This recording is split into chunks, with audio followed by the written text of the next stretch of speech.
Coffee with Clive में आपका स्वागत है।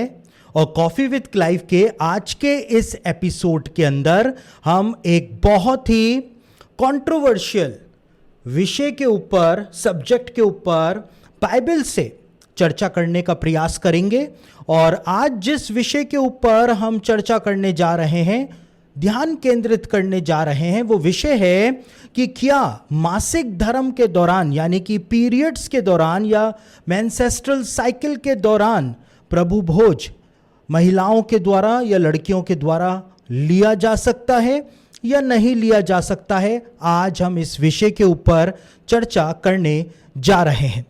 तो ये वो विषय है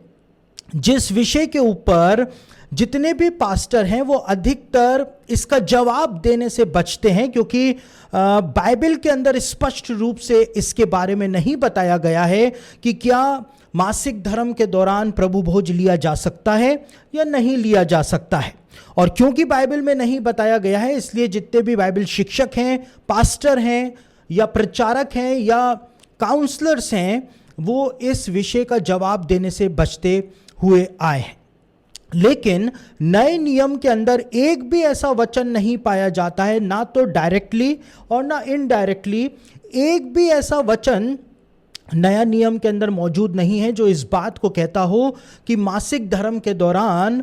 महिलाएं या लड़कियां प्रभु भोज नहीं ले सकती हैं। तो फिर माजरा क्या है? जब नए नियम के अंदर कुछ लिखा हुआ ही नहीं है, तो फिर क्यों महिलाओं को या लड़कियों को मासिक धर्म के दौरान यानी पीरियड्स के दौरान प्रभु भोज लेने से रोका जाता है?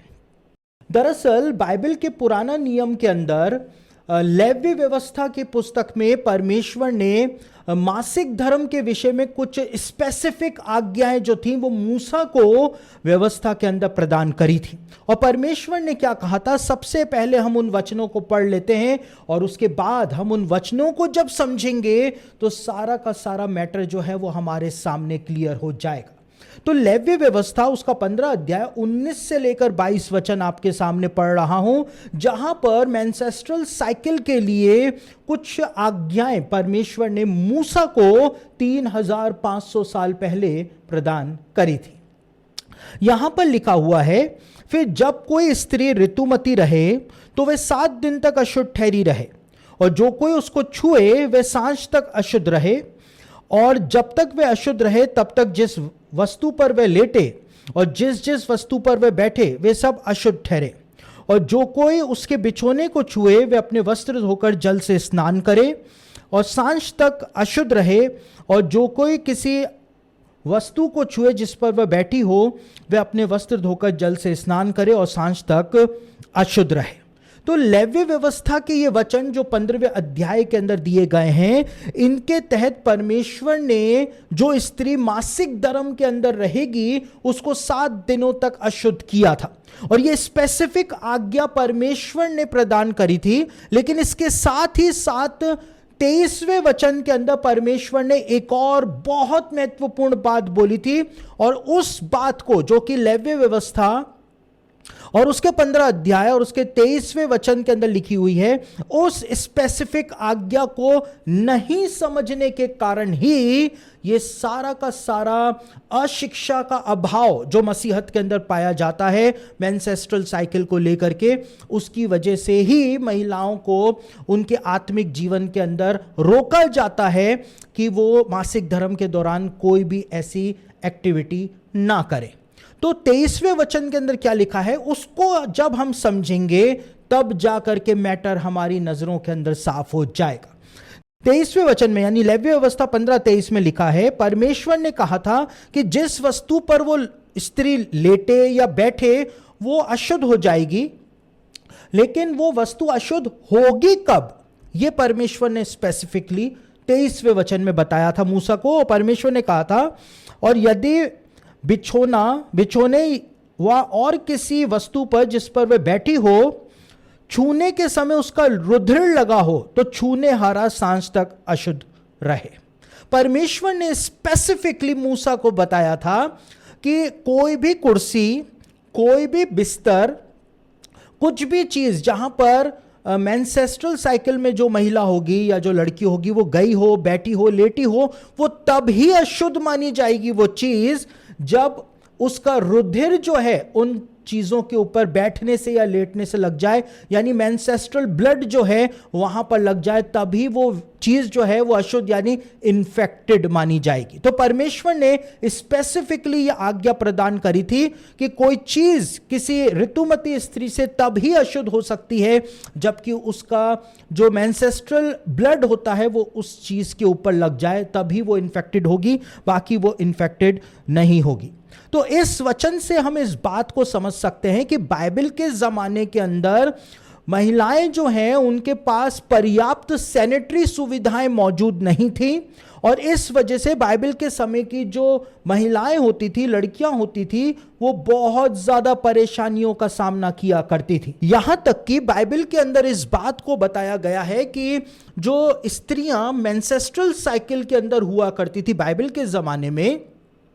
वो जब तक उनका मेंसेस्ट्रल ब्लड बंद नहीं हो जाया करता था, वो एक ही जगह के ऊपर पूरे पूरे दिन बैठ करके अपना समय बिताया करती थी। और हमको कैसे पता? बाइबल में ये बात कहां पर बताई हुई है?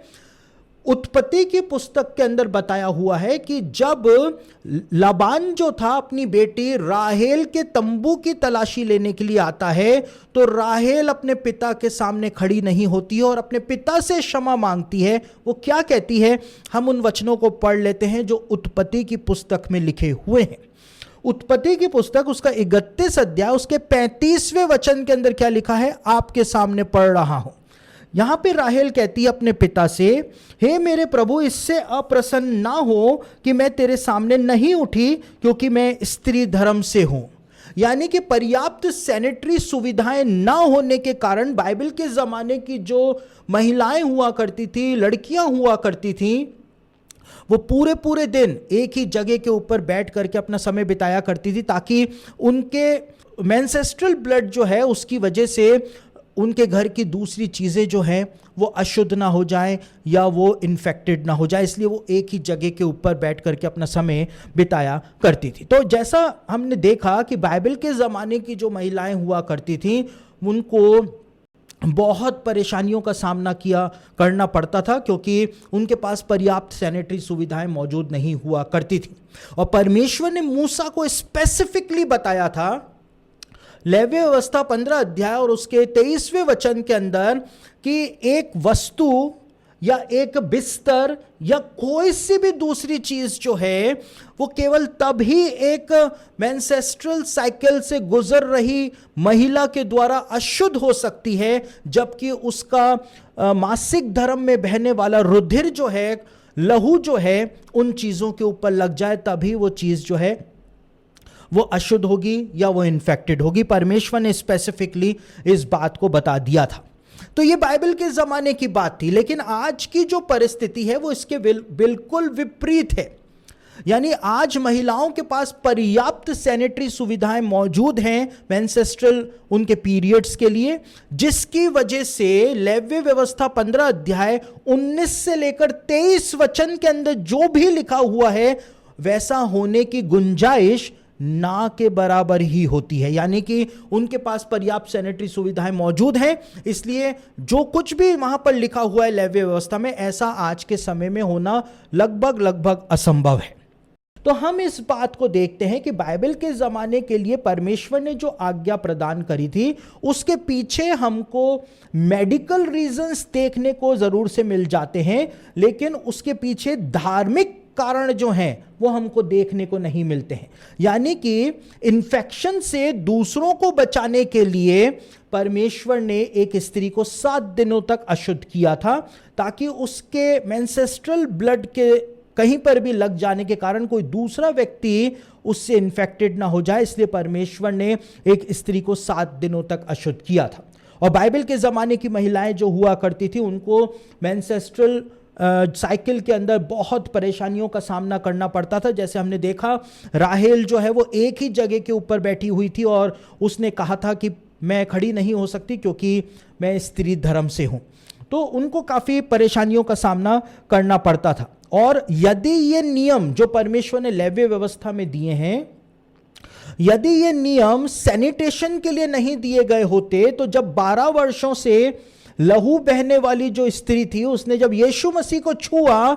तो यीशु मसीह के द्वारा उसको डांटा जाता, उसको फटकारा जाता, या यीशु के शिष्यों के द्वारा ही उसको डांटा या फटकारा जाता। लेकिन हम पढ़ते हैं सुसमाचारों में कि कहीं पर भी यीशु ने उसको डांटा नहीं था, उसको फटकारा नहीं था, क्योंकि सिर्फ ये नियम जो हैं वो सैनिटेशन के लिए परमेश्वर ने प्रदान करे थे। इसके पीछे जैसा मैंने कहा मेडिकल रीजंस जरूर थे, लेकिन रिलीजियस रीजंस या धार्मिक कारण इसके पीछे मौजूद नहीं थे। तो एक ऋतुमती स्त्री जो है उसके द्वारा कोई वस्तु तभी अशुद्ध हो सकती है जब उसके मेंसेस्ट्रल ब्लड उस वस्तु के ऊपर लग जाए या वहां पर वो ब्लड जो है वो फैल जाए, तभी वो जगह और वो बिस्तर और वो बैठने वाली कुर्सी जो है वो तभी अशुद्ध हो सकती है, जैसा कि परमेश्वर ने साफ तौर से मूसा को प्रदान करी थी वो आज्ञाएं। और आज के युग के अंदर जब महिलाओं के पास पर्याप्त सैनिटरी सुविधाएं मौजूद हैं तो उनको चर्च के अंदर आने से रोकना या उनको फास्टिंग करने से रोकना या उनको प्रार्थना करने से रोकने का कोई औचित्य ही मैं सोचता हूं नहीं है कि उनको रोका जाए, क्योंकि जो हमने पढ़ा लेव्य व्यवस्था में वो सिर्फ सैनिटेशन के नियम थे। और आज जब पर्याप्त सैनिटरी सुविधाएं मौजूद हैं तो फिर महिलाओं को किसी भी चीज के लिए रोकना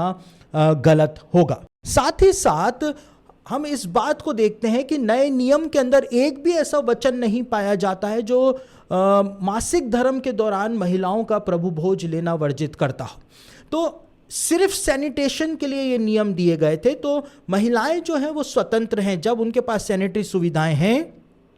तो वो स्वतंत्र हैं कि वो मेंसेस्ट्रल साइकिल के अंदर प्रार्थना भी कर सकती हैं, वो फास्टिंग भी कर सकती हैं, वो चर्च भी जा सकती हैं, और वो प्रभु भोज लेना चाहें तो वो प्रभु भोज भी ले सकती हैं, क्योंकि बाइबल के अंदर जो बात बताई गई है वो बात मैंने आपके सामने रख दी है। और बीते समय जब मैंने इस बात को कहा था कि आप यदि चाहते हैं कि मैं कॉफी विद क्लाइव के अंदर किन्हीं प्रश्नों के उत्तर आपको प्रदान करूं, तो कई सारी जो जवान बहनें हैं उन्होंने मुझको इंस्टाग्राम के ऊपर पर्सनल मैसेज करे और कहा कि इस विषय के ऊपर मैं ज़रूर से मार्गदर्शन दूं कि क्या मासिक धर्म के दौरान फास्टिंग की जा सकती है, प्रार्थना कर सकती हैं, या प्रभु भोज ले सकती हैं, चर्च जा सकती हैं। तो इस विषय के ऊपर मैंने बाइबल का जो दृष्टिकोण है वो आपके सामने रखा है। आपका पर्सनल दृष्टिकोण अलग हो सकता है, आपका ट्रेडिशनल दृष्टिकोण अलग हो सकता है, आपका पारिवारिक दृष्टिकोण अलग हो सकता है, और वो गलत नहीं है,